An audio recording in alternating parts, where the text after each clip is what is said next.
Hi everyone! In this quick tutorial, I will show you how to delete your journals from the trash in the Journal app.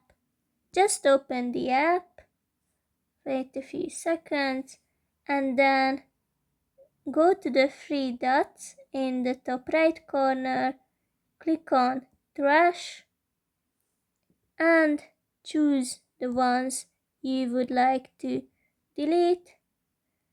Uh, Maybe you can click on the three dots and delete only one of them this way, or you can find this button in the top right corner with which you can delete all at once and click on delete, so you won't be able to look at them again.